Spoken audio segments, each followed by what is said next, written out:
disclosing an autism diagnosis as an adult. It's one of those things. So many different things to think about, right? It's got to be different for everybody. It really is a very personal journey. Absolutely. And you sent over some excerpts from cheapaba, Disclosing Your Autism Diagnosis, a guide for adults. Mm. And it's interesting, they jump right into the why right off the bat, like why disclose? And it made me think about how, it's not about like this big announcement to the world necessarily. It's more about could sharing this part of you, could it lead to some positive changes in your life? Yeah. It all comes back to self-advocacy when you get right down to it. Okay, I like that angle. For some folks, it's like, finally, things make sense. Yeah. For others, it's about having stronger, more understanding relationships. Makes sense. Because, like, if someone close to you gets why you might be, I don't know, sensitive to certain things, or they get your communication style, Right. that could change everything, really. And it can.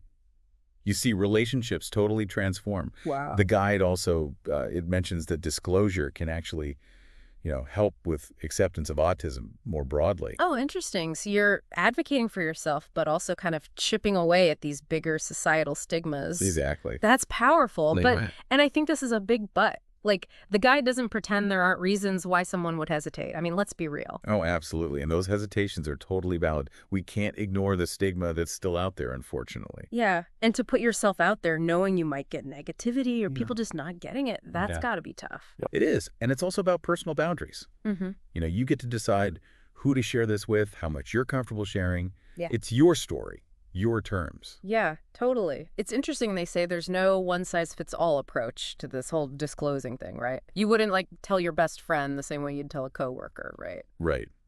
It's about thinking through each relationship, the context, like what are you hoping for, what are your worries, all of that. I see. So, like, a close friend, maybe you're more open, vulnerable, but a coworker, maybe it's more focused on, I don't know, your work style and how your brain works. Yeah, exactly. And family. Oh, don't even get me started on family. Actually, they have a whole section about that. Oh, really? The complexities of family and disclosure. Pretty insightful, actually. Wow.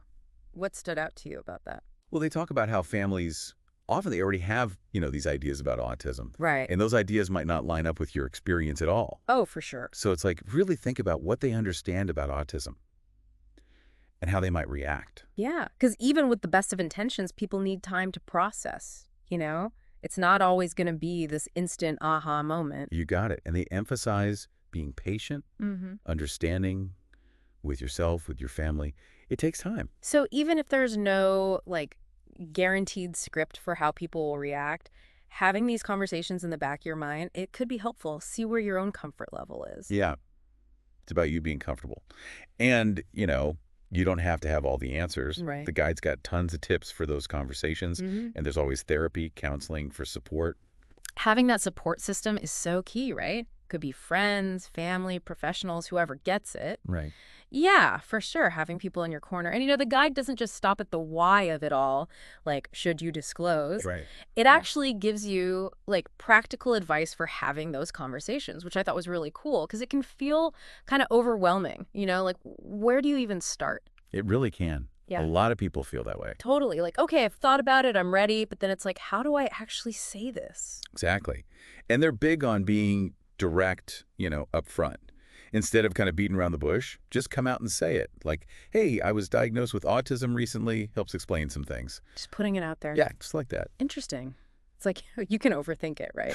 Trying to find that perfect way to say it. Oh, totally. But sometimes simple is best. Sometimes simple is best, exactly. And they also talk about education, like you might need to inform people. Okay. Because not everybody knows a lot about autism. Not at all. And they might have the wrong idea completely. And even if they've heard of it, they don't know what it means for you. Exactly. Good point. Yeah. So be ready to share, your own experiences. What's it like for you? Okay. I imagine that's going to be so different for everybody. Oh, definitely. For some, it's the sensory stuff. For others, it's how they communicate, how they socialize. Makes sense. It's a spectrum. Right. And they're also big on focusing on strengths. Because autism, it's not just about, challenges. Right. It's a different way of thinking, different way of experiencing the world. Yeah, exactly. Like you might be amazing at details, or seeing patterns that other people miss. Totally. And when you share those strengths, It kind of rounds out the picture. Love that. It's like owning it, you know? Owning your own narrative. Yes, exactly. And you know what it makes me think? Disclosure, it doesn't have to be this one-time thing. Right. It's like, it could be a conversation that keeps going. Absolutely. It's about helping people understand bit by bit, being open to questions, maybe sharing some resources if they want to learn more. Oh, that's a good idea. Yeah. So you're kind of like inviting them into your world in a way. Yeah, exactly. Creating a space for more honest, open communication. And, sometimes those conversations, they can be tough. Oh, for sure. Emotions might come up, challenges. Definitely. And the guide acknowledges that. This can be like an emotional roller coaster. Right. Be kind to yourself during the process. Oh, yeah. And you don't have to do it alone, right? Therapy, support groups. Yeah, online communities even. People get it. People who get it. And speaking of different situations, I'm curious, what about work?